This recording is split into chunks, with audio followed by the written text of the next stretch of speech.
Lakas ng lukal talaga dati. Isipin mo, shooting kami ng Lawag. Maglalagari kami ng Batangas. From north to south.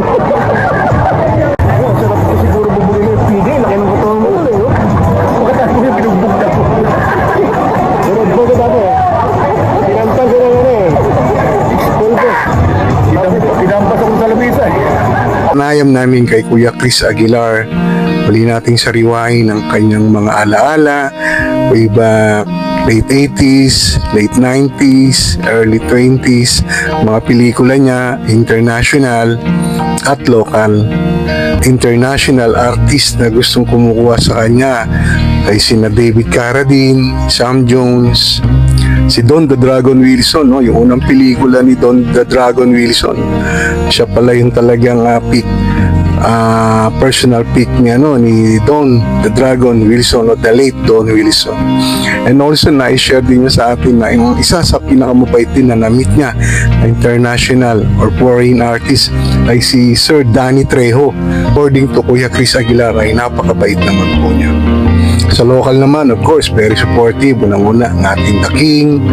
Nabanggit din niya si Rudy Fernandez, yan, sina Robin Padilla, sina Raymar Santiago. Then, let's go! Kuya Chris Aguilar, 2026. Pag-alaw ka na.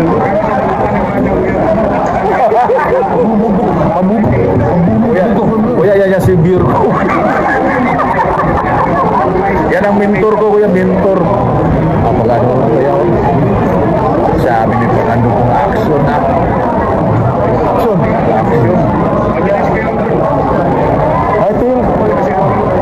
Ito yung kukunin natin ano. Yun na.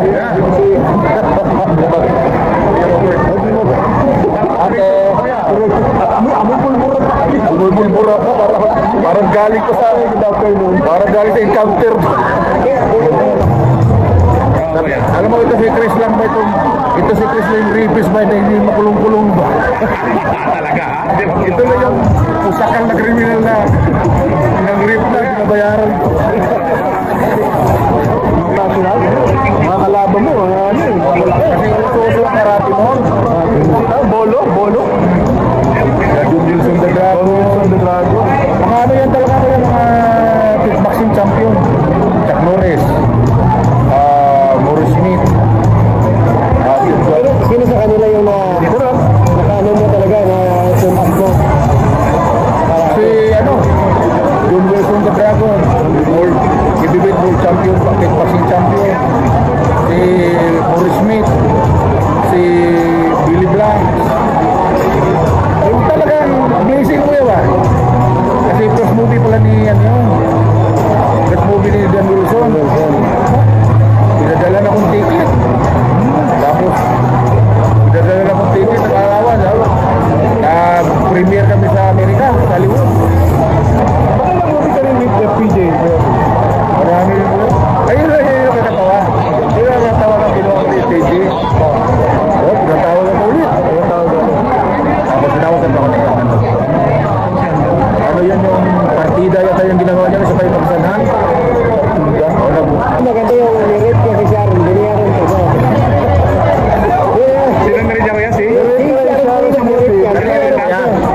Sabi ko, Miga, alisin na lang natin yung ano kasi kunwari niya, alisin yung rip scene.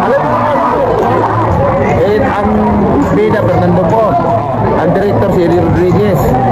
Sabi niya, natural lang na dating Chris ba yung ginagawa talaga natin. Kung ginagawa niya, hindi ito. Sabi ni Miga, gusto mo Chris, turuan pa kita. Sige yan. Hindi lang kasi sa inyo mga Chris ha. Loko talaga.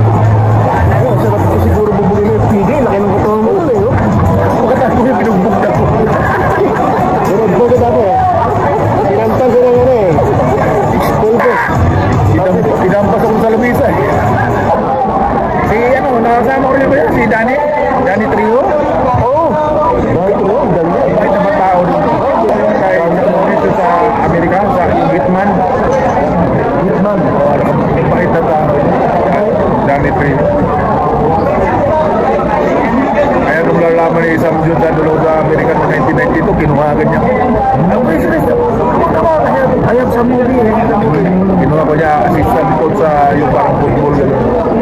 po nakasama dito lang ng mga reactor yung mga, di ba, mga karasuntukan ba? Yung mga magaling talagang tiniactor.